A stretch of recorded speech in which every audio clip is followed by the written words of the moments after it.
Dans cette vidéo, nous allons voir si tu es un grand consommateur de viande. Bonjour, c'est Jérémy. Si vous voulez construire une alimentation santé bien-être adaptée à vos goûts alimentaires, bienvenue, c'est ici que ça se passe. Pour ne rien rater des prochaines vidéos, il te suffit de cliquer sur le bouton d'abonnement et la cloche de notification. 5 tonnes, c'est quand même un sacré chiffre, mais voyons concrètement comment ça se passe. On nous recommande aujourd'hui de consommer de la viande 1 à 2 fois par jour. Alors imaginons que c'est 2 fois par jour. Si tu multiplies ce chiffre-là par 365, tu arrives déjà à 73 kg de viande par an.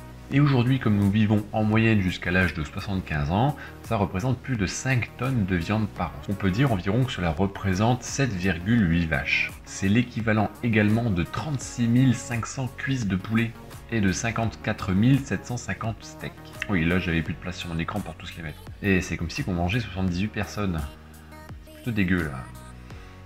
Et par rapport aux quelques chiffres que l'on a pour l'émission de CO2 concernant les viandes, on arrive à des proportions très importantes. Bien entendu, dans ce groupe-là, on va mettre les viandes, les charcuteries, les pâtés, en gros tous les produits qui proviennent des animaux. Ces chiffres sont énormes et pourtant les viandoseurs qui fonctionnent comme ça ont un réel impact sur leur santé et sur l'environnement. Pourquoi l'environnement? On l'a vu par rapport aux émissions de CO2 qui sont importantes. Et concernant la santé, si tu ne le sais pas, il faut savoir qu'au-dessus de 500 g de consommation de viande rouge par jour, tu augmentes les risques de cancer colorectal. Même si la viande peut être bonne pour la santé, elle a quand même cette capacité à acidifier notre organisme lors de la digestion.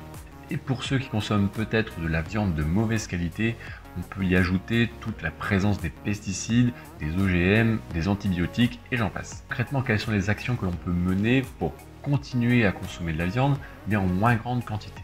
Déjà, si tu es plutôt quelqu'un de sédentaire, tu n'as pas besoin de manger 2 fois de la viande par jour. Les légumes secs, ou les légumineuses comme on les appelle, peuvent largement faire l'affaire pour un apport en protéines, en vitamines et en minéraux satisfaisant.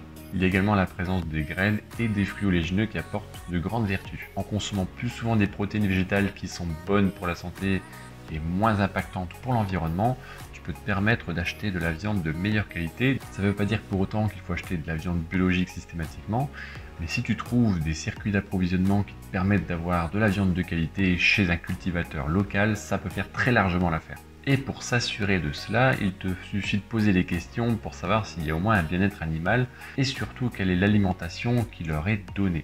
Comme alternative, bien sûr, tu as le poisson qui est très intéressant et les œufs, il ne faut pas les oublier. Alors l'objectif, c'est pas de te faire passer végétarien ou vegan si tu n'en as pas envie.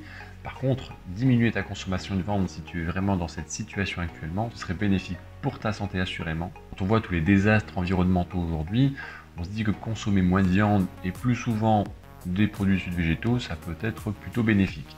Voilà concernant cette première vidéo de sensibilisation. Je ferai prochainement une nouvelle vidéo pour vous expliquer quelles sont les solutions pour diminuer notre consommation de viande. Si vous ne l'avez pas encore fait, abonnez-vous et nous on se retrouve pour une prochaine vidéo. Porte-toi bien et à bientôt.